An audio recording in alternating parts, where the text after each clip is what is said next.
Before we begin the 4 chamber questions, I'd like to tell you a story. Many years ago, Ken Bennett was a candidate at a forum in Yavapai College Performance Hall that I moderated. And before we began, he said to me, "Sandra, there is no way I can say what I have to say in 1 minute." After the forum was over, he came and he said, "You know what, I want to apologize. When I really knew what I was talking about, I could do it in 1 minute." So I remind you, and these candidates have been given 2 minutes. All right, seat 2 will start question number 1. I will read it to you, and then seat 2 will begin, and they know what that means. Do you agree that the current level of service is unsustainable with the taxes generated at the current mill levy rate? And if so, would you cut services, raise the mill levy, or do you know more cost-effective measures to provide services? 2 minutes, candidates. I do not feel that we can sustain things that are at our current mill rate. I think it's now time to focus on the core services. As I told the former chief, what needs to be addressed is the supporting services. By that I mean the administration, communication center, and mechanics. As a district facing more reductions in tax revenue, we cannot continue to support all the services built up by this district. The salaries, some way out of line, the benefits, which at one time were 100% fully supported by the taxpayers and are still out of line, we definitely need to consider some outsourcing. I feel the previous reports on the outsourcing were questionable at best. They were made to defend employees and their jobs. It was a continuance of poor operational habits, not in the best interest of the taxpayers. I will not support an increase in the mill rate.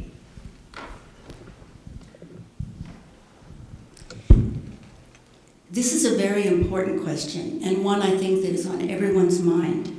I want to start by saying that it is not necessary to cut services or raise your taxes this coming fiscal year. And I say this having a good understanding of the department's budget.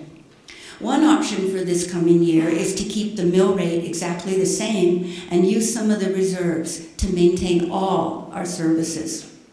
You should know that when home values go down, as they have this year, the mill rate can be raised a proportional amount, and your fire department taxes will stay exactly the same. That is another approach to avoid raising your taxes or cutting services this year.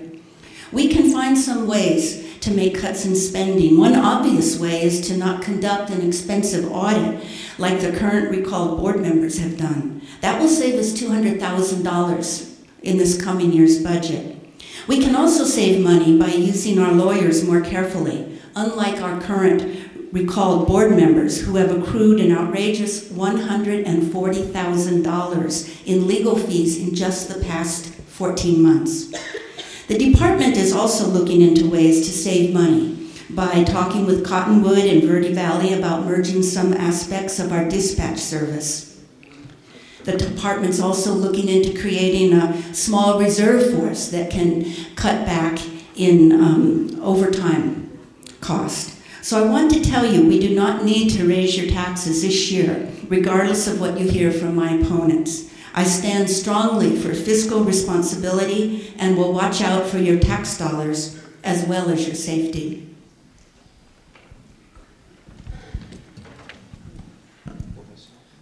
The current level of service is not sustainable at the current millage rate of 1.40. This decision to bring the mill rate down was brought to the table by former board member Bert Berkshire and supported by Charlie Christensen.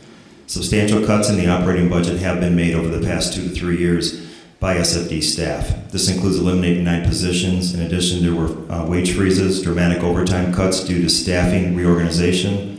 The training officer's position was eliminated and transferred to the ship battalion chief. There were also an elimination of an assistant chief whose responsibilities were delegated to the 3 remaining executive team members.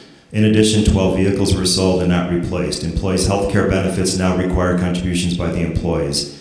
This also includes SFD structure reorganization to become more effective and proficient, instituting cost-saving initiatives. No, I don't want to cut services and would prefer to work with staff and further identify areas for cost savings as just identified. These efforts never end and on everyone's responsibility. This is the fire service, and any changes will create a reaction. That being said, every change needs to be evaluated and have allowable time to adjust. This process will guarantee we do not compromise safety to our residents or the firefighters. Thank you. Since we were put in office this last year, the budget that was approved, we have had to ask for no additional money that we put in the contingency fund here. In Resolution 2011-01, there was $1,528,000 put in contingency funds agreed upon with the staff in case we needed it. Didn't have to touch it. We have done a great job. In my opinion, we do not have to raise the mill levy. With proper working with the staff, and especially now with a very informed and educated fire chief, that we can continue on and not touch the reserves that we have, or increase our mill levy, or increase our taxes. Thank you. All right, thank you very much. Question? Oh, Justin, I'm sorry. I'm so sorry. So, we should almost hear the question again, but basically, first of all, we need to clarify this question. Do you want to hear the question again? No. Well, would anyone else like to hear it again? Yes. Do you agree that the current level of service is unsustainable with the taxes generated at the current mill levy rate? And if so, would you cut services, raise the mill level, or do you know more cost-effective measures to provide services? Okay, and then what I would say to this question is we really need to clarify it. The use of the phrase current level of service and would I cut services? This is very incorrect. This is a scary thought for any member of the community. The threat of cutting services is a blatant scare tactic. The true problem is the current business plan and the management of our emergency services. That is what's unsustainable. The current district has eaten up reserves at a rate of $5,000 per day this fiscal year. We have over 100 personnel that cost $37,000 each and every day. The school district made difficult decisions to meet budget while the fire district hired more personnel. Recently, the Formus business manager left the district and informed the board the budget is $3 million short for the next fiscal year at the current mill rate. Property valuations are going down and reveal a budget below $10 million for the rest of the fiscal year. Business decisions must be made. The taxpayer deserves accountability. It is your money, it's our money. Flagstaff has 4 stations and a budget under $10 million with over 60,000 people in population, major hospital, industry, and a major university, and much more. I come from a community that serves over 90,000 people with a major industry, hospital, schools, tourism, for less than $500,000 per year. Why does Sedona Fire District have 1 support staff for every 2 emergency services personnel? Why do we have a 100-foot ladder truck that cannot drive on over 60% of our streets? There are so many issues that need serious attention. Thank you. I couldn't agree with you more. There are many issues that need serious attention. And these are the issues that Chief Hazimi related to you. All the cuts that we've taken in the last few months from this standing board. I am very familiar with the fact that as the assessed valuation of the property decreases, less tax dollars are available for the operating budget, as long as the mill rate stays the same. Our tax bill has decreased because of the work of the professional staff to cut costs, along with the fact that the assessed valuation has decreased. In any operation, there's always cost-cutting measures that should be considered by a responsible board. This is a delicate balance that must be achieved between cutting costs that affect safety and that decrease services that might impact the safety of each and every one of you. This needs to be a thoughtful board, not just a tax-paying board. This needs to be a board that cares about every single life in this room. Thank you. Are you ready for question number 2? Beginning with seat 3. What is your opinion of the Chapel Midway Station? My position and opinion remains the same as it did back in September of 2009 when I was selected the fire chief. Based on my experience, extensive research and analysis, the needs of the entire district to provide consistent and sustainable service, I support the Midway Fire Station. Under the Arizona Heart Association for code response to prevent brain damage, defibrillation is necessary within 4 to 6 minutes. Typical response time to the Midway area fire station from Uptown Station 4 or from the Village of Oak Creek Station 3 is roughly 10 to 11 minutes. That's from the time the firefighters receive the call until they start moving out of the station to get to the scene. When all units are busy from the Village of Oak Creek Station 3, SFD initiates a second call out to cover the area. This means the Village of Oak Creek will also benefit from the Midway Station as well as the Midway area itself. Both areas will benefit significantly by having faster response time. The land for this Midway Fire Station has already been purchased, and SFD currently has the personnel and apparatus to staff the station. This was supported by the recent Midway Fire Station Committee study. Mr. Blauer requested that the study be performed by an appointed committee, but the Recall Fire Board did not follow through with the committee's recommendation. There have been other studies, and all determined the need of this Midway Fire Station. There have been at least $240,000 spent on plans, architect designs, and permits as of today.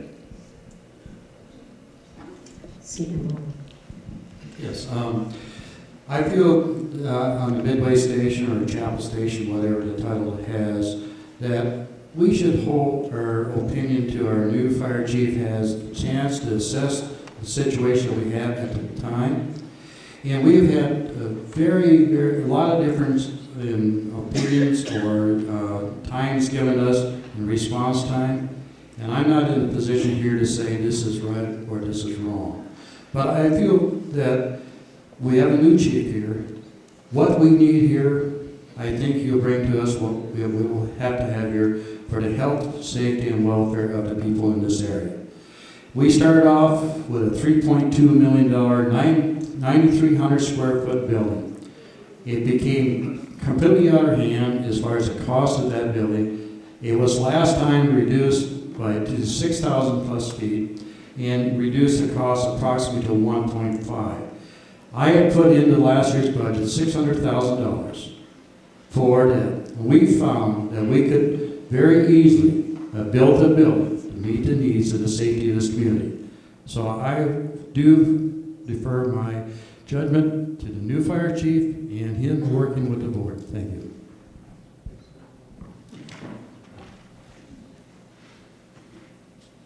Okay, towns our size only have 1 or 2 stations. We already have 4 stations staffed 24 hours a day plus 3 other structures. Furthermore, towns our size do not staff 24 hours a day. Businesses close at 6 o'clock. Hikers are off the trails. I believe the consideration of another station at the expense of every taxpayer in the district should not be a decision made only by 3 more board members. This issue needs to be put to a vote by the people. And I think it's important that the people be the ones to choose if this station is built. We average 8 fires a year. Would an 8th station be enough? I'm not an advocate of another station. A new station would demand a raise in the mill rate and would bring the budget up to $17 million. We have plenty of resources to ensure the safety of our community without additional expenses. You know, we had rovers years ago, and a previous fire chief pulled those because of concern of air conditioning and how are they going to get their lunch. We have plenty of resources to cover the Chapel area. I really don't think it's necessary, but if the people want it, it should be voted on.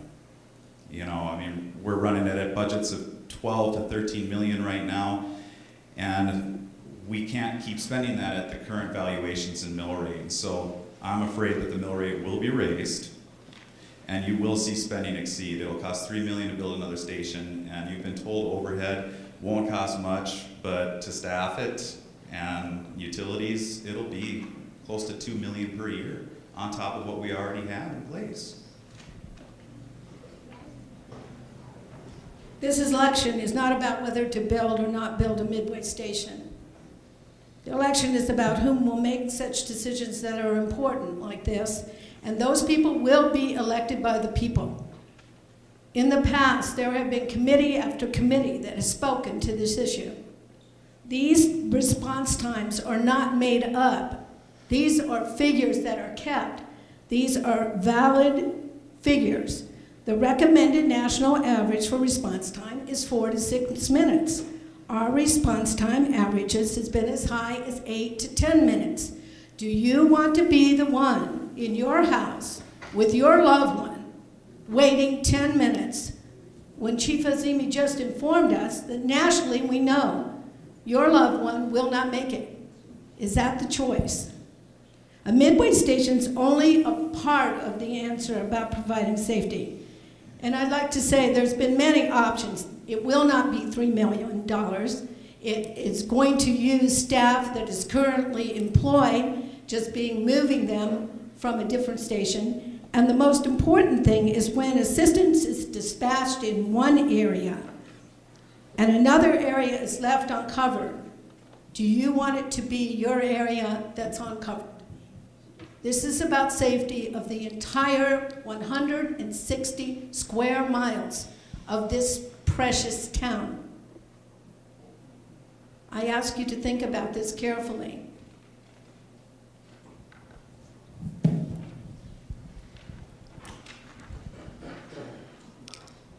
I cannot support the Chapel Station, not in this economy, especially after the numbers came in on the calls that were reported last year of 169 calls. Renaming the Midway station does not change the controversy connected with this station. I have been accused of not supporting it because it would decrease the value of my home. That is a complete distortion of the facts. One of our candidates thinks the Chapel Station can be supported by an increase of 12 cents on the mill rate. In this economy, there would be nothing worse than to continue reaching into the taxpayers' pockets. At this point, I believe their pockets are empty. People are still losing their homes. Less than 3% of the annual call volume, to me, does not warrant a station. The calls not even being validated as transport or emergency calls. I'm sure some of those would be categorized as community service calls. I think I agree with Justin, and if this is to be put on the backs of the taxpayers, they should have a vote in this station.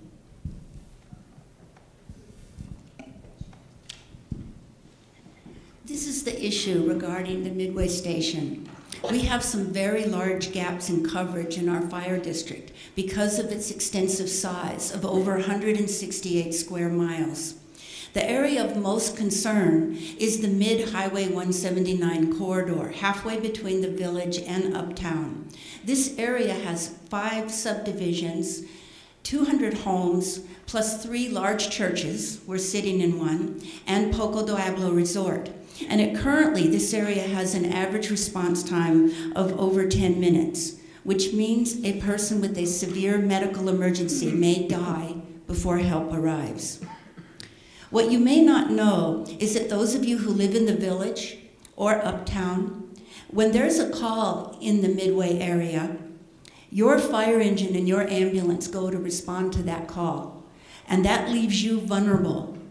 If there's an incident during that time, you too will experience a response time of over 10 minutes.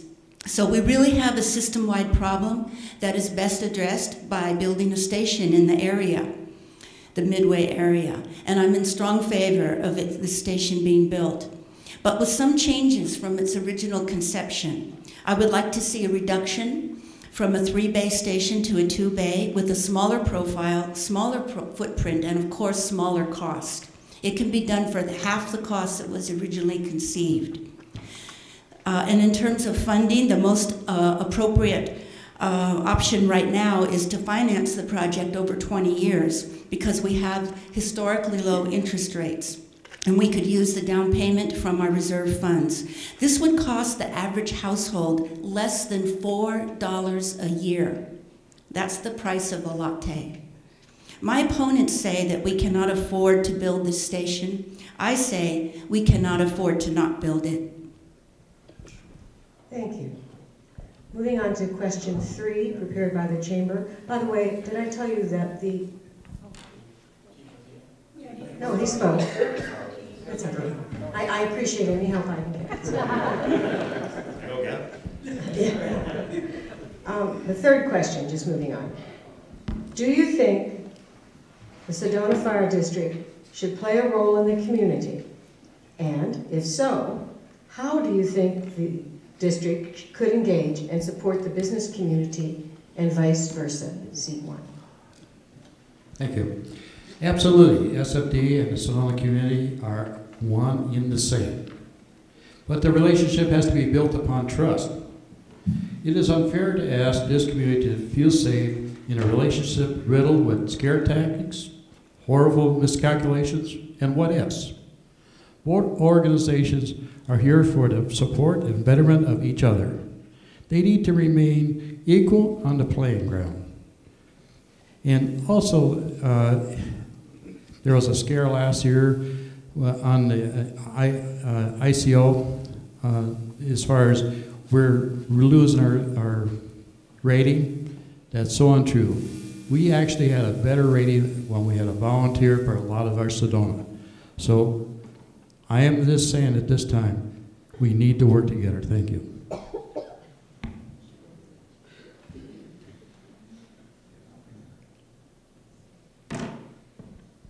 I think obviously the district plays a vital role in the community by providing fire and EMS services, but I think the scope of involvement could be greatly expanded. This question specifically refers to the business community. And on that note, I think it should be known that far too many of our business owners and professionals turn a blind eye to the issues in fear of being blacklisted by the district personnel. From what I have observed, district will not shop at the bashes because it's not a union operation like Safeway. I have also heard the district personnel have a private website that blacklists certain businesses and have opposed this outrageous budget for emergency services. This is not becoming of a professional community support system. This does harm and breeds contention feelings within the community. I have seen most communities that have bake sales, street dances, festivals, concerts, and so much more to be involved in the community and for fundraising.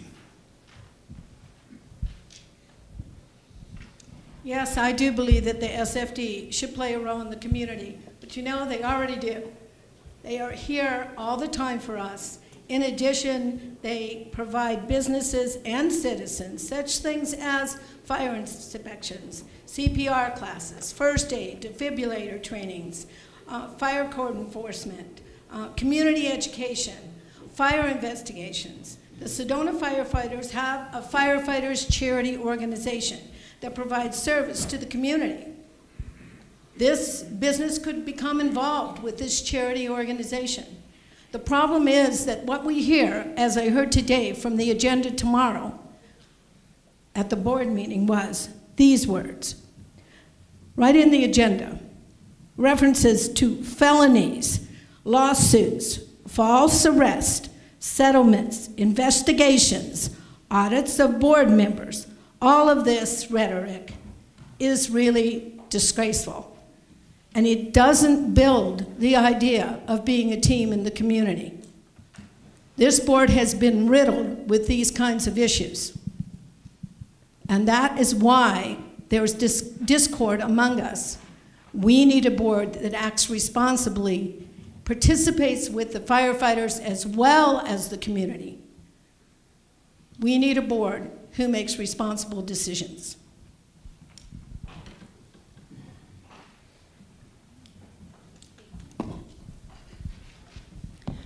I'm not going to repeat exactly what the last two candidates said because some of that was in my speech.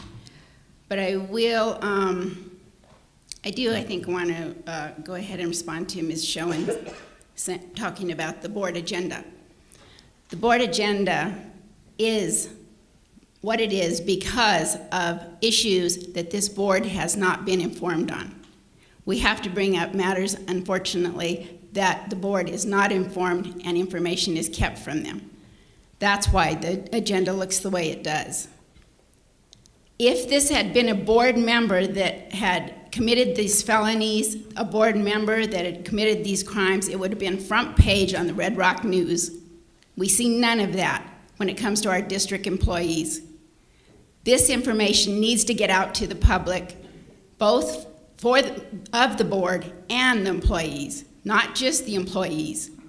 I don't think anyone should be privy to not having this put in the paper. Do the candidates understand the question? In the meeting candidate. The question was, do you think the SFD should play a role in the community? And if so, how do you think the SFD should engage and support the business community and vice versa? This is a great question. My first contact with our fire department was at a farmer's market up at the airport about 3 years ago. Our firefighters had an ambulance up there and were conducting a free blood pressure clinic. I was so impressed with their politeness and their professionalism. They obviously took pride in their work. My answer to this question is a resounding yes. Our firefighters are dual trained in firefighting and EMS. Their knowledge is an asset, and it should be deployed to teach our citizens about CPR and fire safety. They used to do this before the current board, sadly, put restrictions on educational and other non-emergency activities that give our firefighters contact with the public. Why our recalled board members would restrict our firefighters in such a way is really a question you'll have to ask them, because I cannot explain it. Yes, we should use our firefighters to go into the schools and teach fire safety to our children. They should hold blood pressure clinics and teach CPR, hold open houses so we can meet them and learn more about how we can best conduct ourselves during an emergency. This is a normal part of a firefighter's job elsewhere in Arizona. I repeat, our firefighters are an asset, and when I serve on the board, I will strongly support their involvement with both our community and the business community.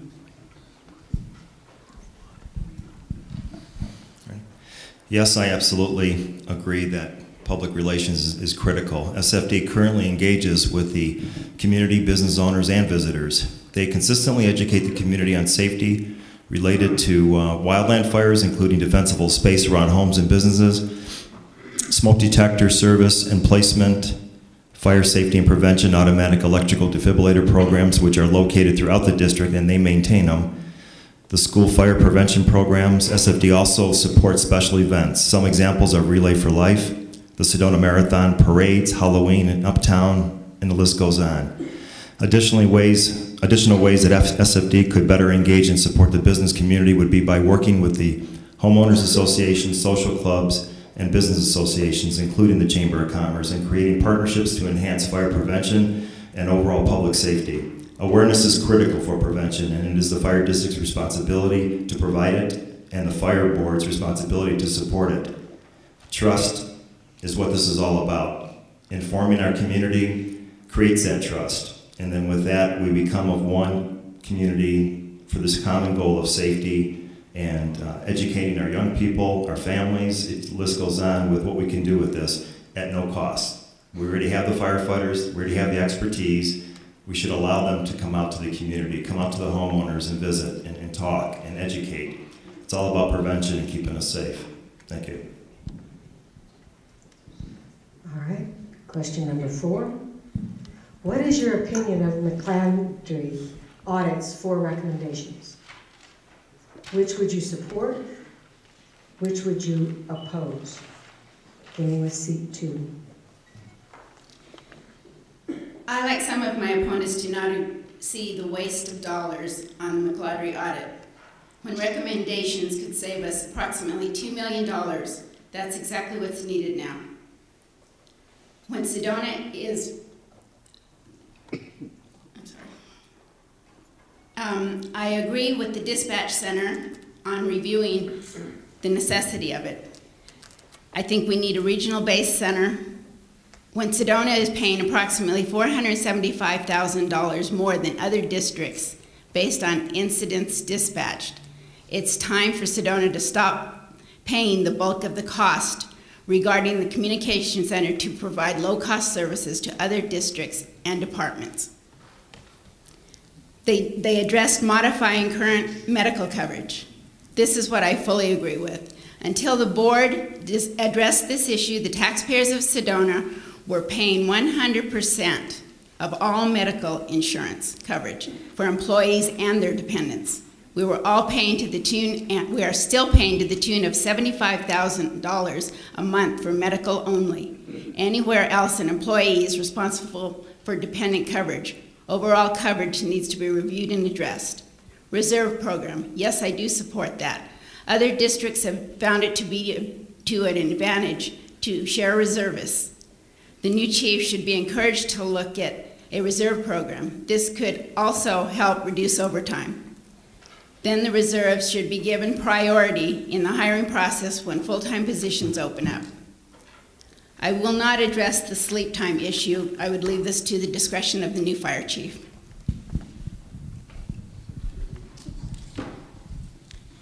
I am quite disturbed that the McGladrey report was ever commissioned by our current board, because the $200,000 spent on it could have bought us a very needed new ambulance. With that being said, 2 of the recommendations McGladrey made are already in the process of being implemented. One involves decreasing the cost of our dispatch service by exploring how we can merge it with Cottonwood and/or Verde Valley. The department has also, as I've mentioned before, been in the process of exploring the creation of a reserve force, but not as McGladrey proposed, to lay off our well-trained firemen and replace them with less well-paid reservists. Instead, the department is exploring the creation of a reserve force to decrease overtime, using them for vacation and sick leave fill-ins, and as a pool for new recruits as needed. The third recommendation was to cut our firefighters' medical benefits as a way to save money. Now, we all know that would work, but we have to look at whether it's effective. Their benefits have already been cut significantly over the last few years. If they are cut further, we will not be able to retain and recruit because their wage and benefit package will no longer be competitive. It's barely competitive right now. The fourth recommendation is so lame it does not deserve a comment. It has to do with tracking the sleeping time of our firefighters, something that's not done anywhere else in any department in Arizona. So sadly to say, the McGladrey report did not give us any new or useful recommendations. $200,000 was wasted by the recalled members sitting here before you.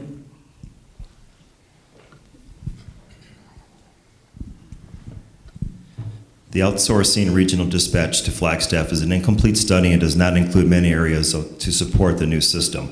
Currently, SFD is working on a consolidation project with Cottonwood Police Department and other Verde Valley agencies, which McGladrey failed to include.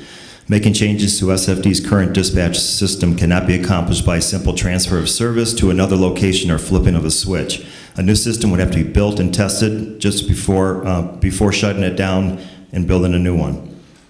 This would be a long process and we'll have to have the challenge of avoiding service disruption. But I do support the cost savings change in the regional dispatch center, but I'm not willing to compromise the current level of service they provide.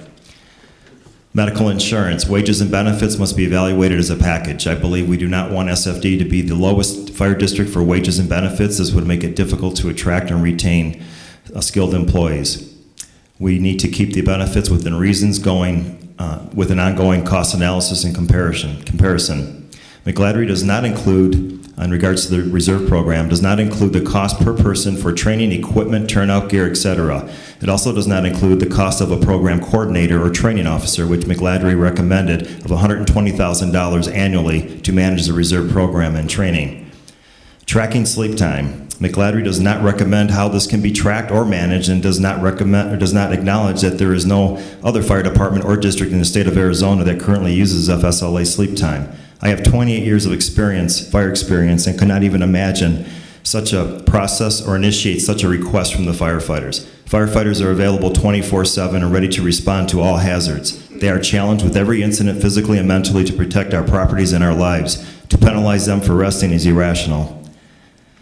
If there are any issues internally with the fire district, the fire chief is responsible for managing them, not the fire board.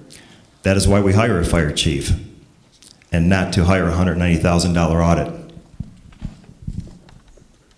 Seymour. Thank you. I feel that the McGladrey report has been money well spent. It's provided us a roadmap. It's for the future. It's 288 pages here, and if anybody read it, please do. It points out in this report here that outsourcing the emergency service will save not less than $473,000. And I had the right chance to visit the dispatch center in Prescott, Arizona, and could see what a dispatch center could do for the same amount of money we're budgeted for, and handles 10 times the size of our population. 10 times for the same budget. So we have problems there. And also in the McGladrey report, the current medical model, insurance. There's maybe some things that can be done, maybe can't. Look what Phoenix had to do 3 weeks ago. They had to put a program in to cut $5,100,000 out of the fire department only. That's something that they had to consider. So I better get on with this. Implement reserve program. I'm the one that brought it to the board to have it staged and put together. I'm the one that created the idea that needed to be done. And also McGladrey report points out that we are 26% higher than any other district in the state of Arizona. What's wrong with that picture? We can work together and get this thing back into a calm, collective, procedural process that will reduce that. And the sleep time, I agree with everybody else. It's something that's not been tested. Why try it? Everybody seems to be happy where we're at right now, and I do not agree with it. Thank you.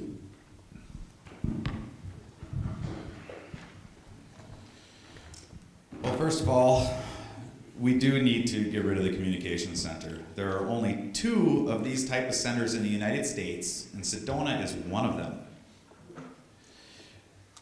As far as reserve, I think, reserve is actually, I think, paid like $10 an hour. What about some volunteers also? Or bring in some volunteers? The Verde Valley Sheriff Department, they've got, I think, like close to 100 volunteers. I think our police department has some volunteers. I mean, it makes sense to me. I don't advocate a volunteer district, but I'm not opposed to using them. As far as sleeping in the station, so 24 hours a day, it is not done in communities our size.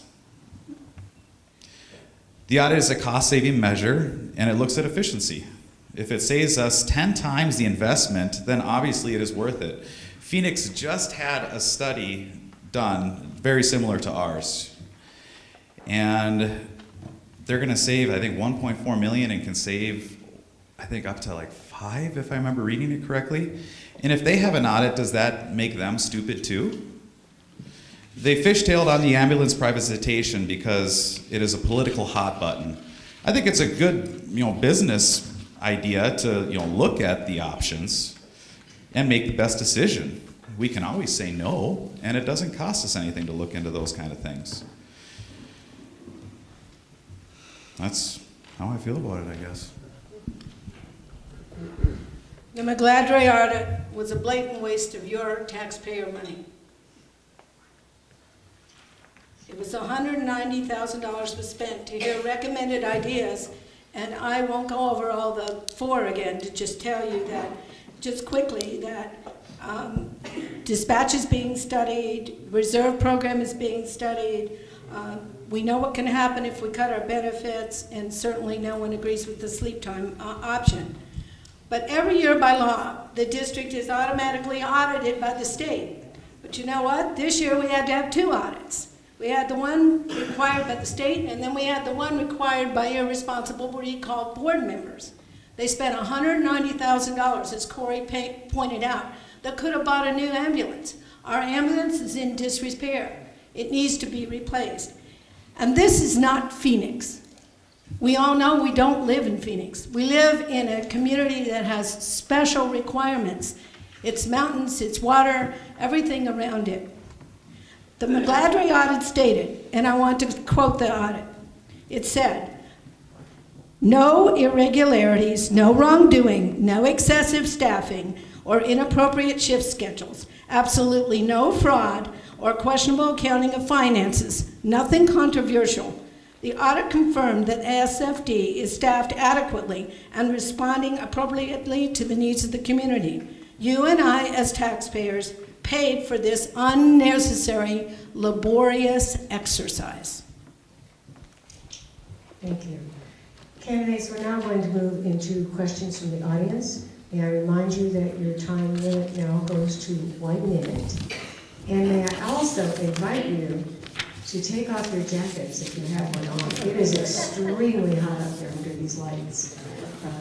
I've done mine already. Question number 5 starts with seat 3 from the audience in 1 minute. Tell us how you think a board member should communicate with citizens.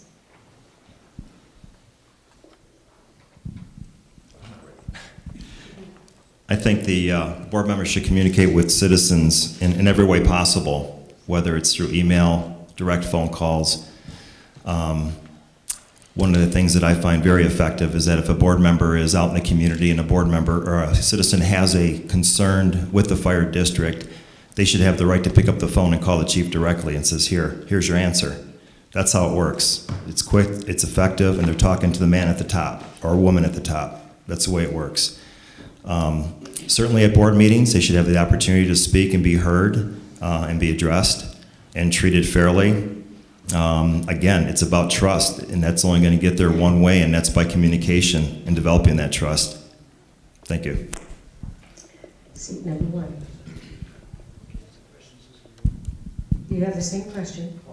Everybody has the same question? Yeah. Would you like me to repeat it? No. Okay. Thank you. I'm a big believer in communication. I maintain an open door policy. I have it in my literature that my phone number, my address, come on in, give me a call. And how does the board should react to the community? I've just said how I've done it. I open up the process in the board meetings that the community can speak to the needs and wishes that they wish to. So I believe that there is a good open policy that I have implemented, and I maintain that it should continue. Thank you. Excellent, because you adjusted very well. Don't you think you adjusted very well from 2 minutes to 1 minute? Yes, Justin, go ahead. Well, I think it's obvious that communication is paramount. It's key to any type of relationship. The only thing that needs to be careful is what's considered, good public communication and what's pillow talk. There's only certain things you're going to share with your wife and you're going to share with the public. But I have an email address, I've got a phone. There's other ways of communication, Facebook, MySpace. Communication is key, fundamental, and I'm all for it.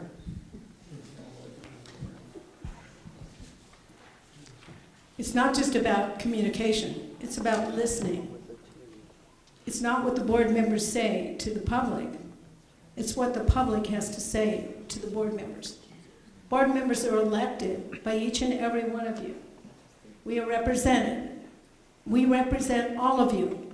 If you don't vote for us, we still represent you. So listening, evaluating what the public wants, allowing them to speak. There have been occasions when this board has not allowed public speaking or volunteers for committees. So I urge you to think about that. You need to be represented by a board who's fair and honest.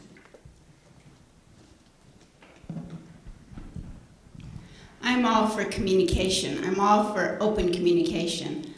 I have no problem with answering questions, listening. But I will tell you, I do not appreciate being attacked, in which we have been attacked. And I will not tolerate that. I'm sorry. Communication is a two-way process, and it's very important to keep the doors open. either in the form of email or written letters, phone calls, and in person too. I want you to know that I have written the 3 recalled members that are sitting up here several times over several issues that I've been concerned about, and I did not receive any response, either in my email and I left my phone number as well. Another thing that I think is important in terms of communication is that it be done openly with transparency. You know, our current recalled board members have held an inordinate amount of executive sessions where they have discussed things behind closed doors, and the public's not been privy to what's gone on. So open meetings, I think, are very important. Thank you. Okay, moving on to question number 6, beginning with seat 1. Wait. As a board member, how will you balance input from staff versus your own knowledge and opinions on safety and financial matters? Seat number 1. Can you reread it? I'm sorry, my hearing is not as good as it used to be. I'm sorry. As a board member, how will you balance input from staff versus your own knowledge and opinions on safety and financial matters? Okay, well, I always felt like I've been able to work with the chief, and I maintained a relationship with the chief before, and the earlier chief, and one that we have just hired now. I have maintained that we should definitely listen to him, and in his new contract, it shows that he's going to have a stronger voice in that area. So I believe that the relationship between the board, the chief, now we cannot have relationships with anybody else in the staff list. The chief agrees to it. That's the rules. The board member has one person, and one person only he can communicate with is the chief.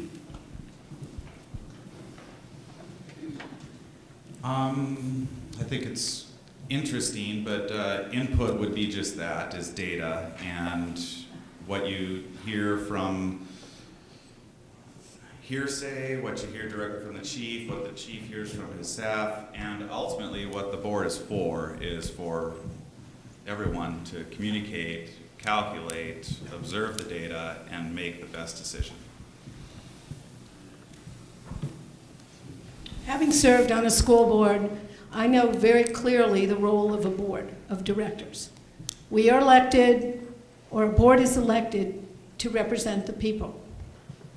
With that in mind, it is the job of the board to hire the most qualified, professional administrators, firefighters to give you the very best service. It is not the role of the board to tell the chief or the firefighters how to fight the fires. The role of the board is a policy-making board, and that is required by law. I would welcome information from the staff.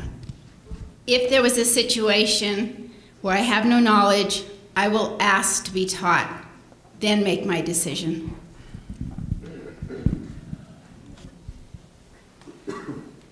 As a board member, we are guided to speak directly to the fire chief. And it's important that as a board member, we respect the professional assessment of the fire chief. We can also form study groups to gather more information as needed. I want to say that unfortunately, our recalled board members up here have ignored the professional assessments of the previous chief, who is sitting next to me. And I think that that is really a shame. I think I had mentioned this earlier, and it's about developing trust developing a relationship in regards to the board and the fire chief. That's only going to happen through communication and understanding each role and responsibility of each party. Once that trust develops and understanding comes out in both sides, then you work together and you manage the district and you get things done. But everyone's right. The point of contact is with the chief and the board. To go past the chief, you literally need permission from the chief to do that. You can't freely just walk into a station and start talking to staff without going through the chief first. He allows you that privilege. Being fiduciary responsible is the board's responsibility. Adopting a budget is the board's responsibility. Everything else is the fire chief's responsibility, and they have to respect that. They have to give the chief the opportunity to manage and deliver their request. If they need something researched, it goes through the chief, and he can do whatever he wants, or she can do whatever she wants with it to get the job done. Thank you. Candidates, now, if you'll notice, we're going to move up to question 7 on your sheet. Do you see it? Are you all happy? Okay. I'll read you question 7 then. How do you understand the open meeting law related to executive sessions beginning with seat 2? Beginning with seat 2. Beginning with seat 2. I understand the open meeting laws regarding executive session would be only held with the lawyer present and for legal questions only.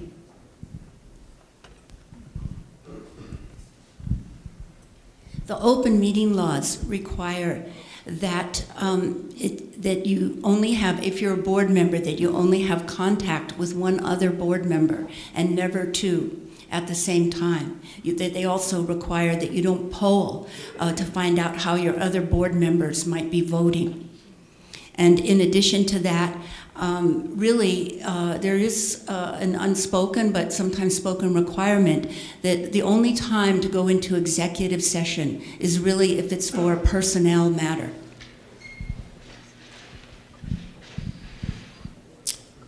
Open meeting laws certainly gets people in trouble, and to understand them is critical, and to obey by them is critical. There's different sessions that you can take into an executive session and avoid open meeting laws, and it could be for legal advice, it could be personnel issues, and you have to follow those guidelines in regards to that. Out in the public, if you have more than 2 people on the board discussing business, that's an open meeting law violation. You can't, as mentioned, can't be polling each other for votes and doing things of that nature. You just have to be very cautious. If there's any doubt, you don't do it. It's simple. Unfortunately, people have a problem with that. They let their egos get in their way, and they feel they can just speak and freely do what they want to do and speak with who they wish, regardless of how many people are in the room, and that gets them in trouble, and that's been proven. The open meeting law, first off, I have to say that you cannot vote in the open meeting law. The open meeting law is to discuss legal matters of the district and in personnel only. You can discuss that stuff with an attorney in a legal question to the attorney about the item. There's no voting done there. And then if you decide that it needs to be brought to the public and take a vote on, you have to do all the voting in public. So that's part of the open meeting law. And second thing is, you can have more than 2 people at a deal as long as you post it. Like today, we posted a meeting we attended in Cottonwood, 3 of us. So you can do that. Thank you. Well, I think that's been pretty well covered by everyone sitting here. One thing that's kind of lingering in the back of my mind is most people, when I talk to the public as far as open meeting laws, they're thinking about it from their aspect and what can I as a citizen say. And that has been one of the issues at the meetings, is that it is open to public forum and it turns into character assassinations and emotions. And it's for business and for every board member to be held accountable to their duties. Speaking of the public has nothing to do with the open meeting laws. That is having open access to public meetings, where the board decides how long people can speak. Open meeting laws are about the behavior, as the rest of these people have said, about the behavior of the board, not meeting in private. These recall people have had violations filed with the county attorney, and they have been disciplined for breaking the open meeting laws. Serving on any board requires you to know the law, because we represent the community, and it is our responsibility to uphold the law of the state. Thank you. This question seems to have already been answered, but nevertheless, question 8, beginning with C3. What do you think of the audit in light of the $190,000 that was spent? I think I kind of addressed that. In my opinion on that is it's pretty much a waste of money, unfortunately. There was no justification for it. And the real sad part about that whole process was that they had time to really understand the audit that they were going to pay for and research it. They did take their time to do that, to select an audit company, a firm that totally accomplished nothing. They didn't do anything that the district's not already doing and already addressing. We understand the problems within the district, and we're addressing them. Things don't happen overnight. They may not happen as quickly as people want them to happen, but they are moving forward. Clearly, things have changed within the last 2-3 years. It's going in the right direction. If white people have a choice to accept that or not accept that, I don't understand. As long as it's going in the right direction, let it continue to move forward and save cost and still maintain an efficient service. Seat number 1. Yeah, I'm going to repeat myself. I feel like the McGladrey report, if you read it in detail, it gives you a great roadmap of what can be done in the next 10 years. If you followed some of the things that they recommend here, we will save not less than $10 million in the next 10 years. It could even escalate as much as 20. But that's just implementing the things that make common sense and that we need to do with our inefficiency in our call center and a few other things. So I feel like this McGladrey report is a really good roadmap, and I appreciate it. Thank you. The audit report or efficiency audit, I would give it, an overall B minus. I think they tiptoed around some, hot button issues, but ultimately the recommendations pay for itself. Within a year, almost 10 times. I think it was well worth the money. I'm sure you already know that I've said that this was a blatant waste of yours and mine and every taxpayer's money. The sad thing is that when there were competitive bids for this recall board picked the highest one. I don't know why. I don't know why they picked any audit, because the state audits the fire department every year and then approved that nothing was found of any substance. So for it to be a good idea, it is not a good idea.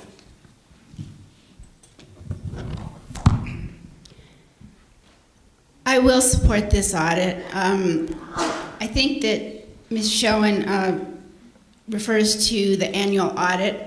That is an audit of compiled numbers. It is not an audit that delves into every detail. It is compiled numbers, and they do not guarantee their findings. And that is stated at the front of the booklet. So that, you can't even compare the two. I think the recommendations that McGladrey did put out need to be addressed by the chief and the board, and they need to implement them together.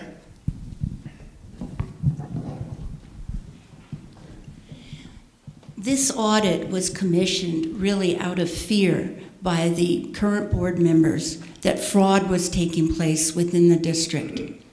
And that's why they chose the most expensive audit of $190,000. Do you know the next bid was under $100,000? So they chose an audit that cost twice as much because they were worried about fraud. And it just demonstrates the level of mistrust that has gone on between the current board and the department. It's a terrible way to run a district. Thank you. Moving on to question number 9, beginning with seat 1.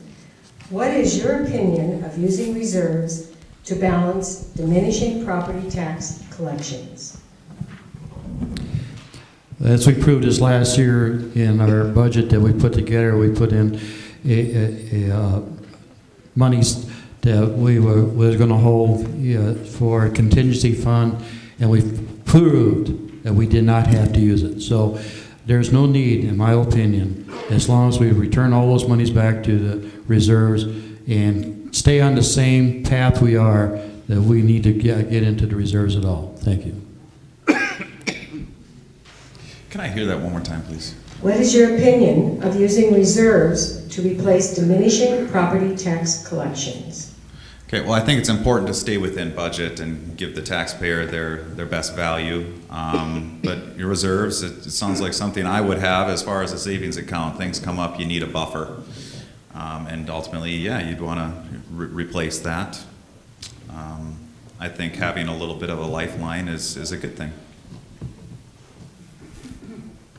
Every organization has a reserve for unexpected problems, things that happen to the department or to the organization. It's very important for that to be protected. Our reserve still has money in it, but part of that money that was in the reserve was the money that was set aside to take care of the problem of unsafe coverage. That money was set aside to build the station.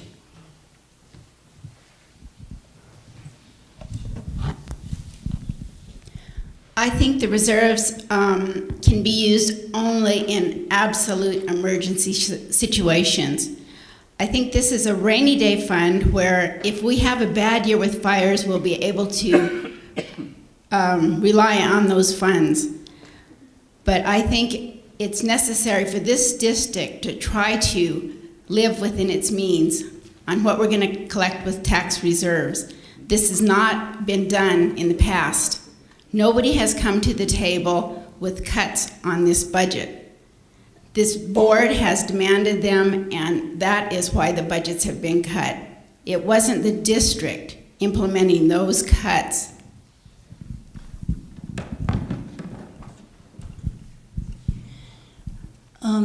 First of all, the budget was cut several years ago by over $2.5 million under the auspices of Chief Hazimi at that time.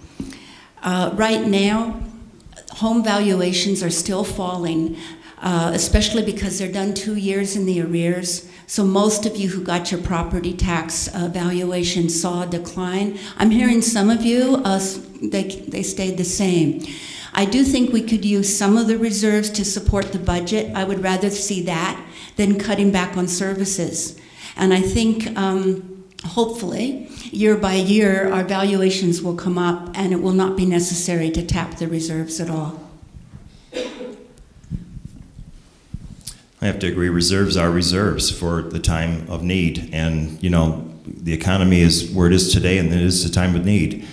Unfortunately, reserve monies are not saved within one fiscal year. It takes time. It takes long-term planning, which is what the Sedona Fire District did. They planned for the reserves to build it up for days like today. They did an excellent job, not only for the Chapel Station, but for a fire engine failing or whatever disaster may happen. They were prepared to handle things, not to spend it on $140,000 for legal fees and $190,000 for audit. There is so much more you can do with that kind of money, but the key here is to work with the chief, understand the current services, and where we can make changes and how much is it going to cost us, and adjust the money accordingly. Okay, moving on to question number 10, beginning with seat number 2. District property tax revenue is down significantly over the past 2 years. Is that more important than keeping up EMS and fire safety? No, definitely not. But I do feel that core services can be kept at the level that we have them now without raising the mill rate. I believe that there are other areas within this district that can be addressed in order to meet that budget. I think this question has been addressed somewhat already, and I would say that that we are continuing to find ways to save money within the department and have talked about several of those. So I think that the budget will come down over time. Property values will rise over time, so that we won't need to have a cut in services. We should not have a cut, obviously. As a registered nurse, I can tell you that it's critical that we not have a cut in our emergency services. You need to have people there when you're in need. Once again, I mean, we're falling back into the reserve savings and how that would fit into times when assessed values are going to be hit hard, and we're going to face this issues with the taxes. The goal is not to raise taxes. Do we need to adjust the mill rate? We'll have to look at that. Again, that's a decision that's going to be made between the chief and the board to look at all of our options, not just one, but look at everything else that we can possibly do. Can we change services in some way and not compromise safety?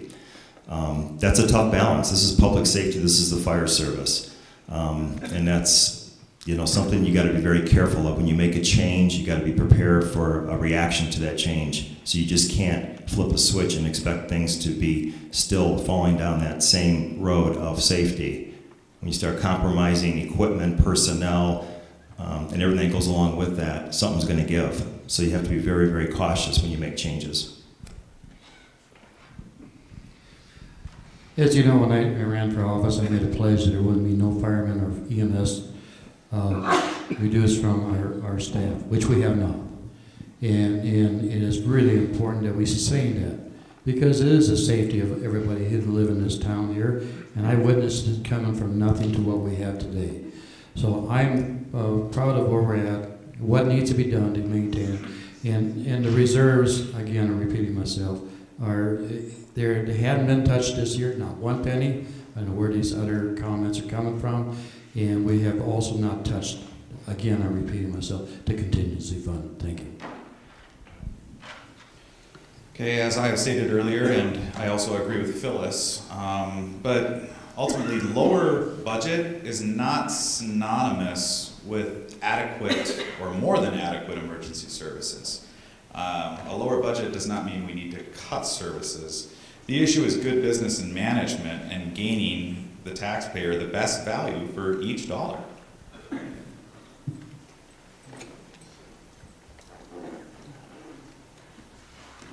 I'm a little distressed because we're going around kind of in circles here talking about, and I often get the question is, how does the mill rate affect my taxes? What is the mill rate my taxes? The mill rate is only a multiplier on your assessed valuation.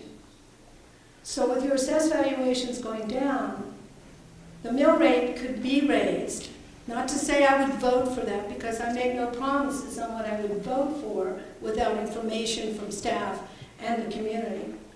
But just to make it clear, the mill rate is not the tax rate. The mill rate's the multiplier by times your assessed valuation. So it's important, as Justin just said, and I agree with him, we have to look at what we're going to have to cut to keep the mill rate down and the assessed valuation down. These are very important things that we might have to look at. And I think that's the responsibility of a board member. Thank you. This is our last question for the evening from the audience. Do you think visitors should pay some rescue costs? If so, how would it be done? Beginning with C3. C3. The question was, do we think that visitors should pay for services? Pay some rescue costs. Rescue and if costs. so, how would it be done? I've always brought this item up just for looking for other ways of generating a revenue and offset the cost of the district. I believe it should be done. The question is how, and that's the challenge. You know, do we go through the Forest Service and with the Red Rock trail passes and tag on an extra $1 to that? That's one option. Or do we only charge when we do a rescue on a hike out? If somebody is on a trail and we have to bring them out, at that point, do we charge them extra for equipment and personnel and staffing? Those are tough questions. Again, I would work with the chief on that. Well, I'd like everybody to know that,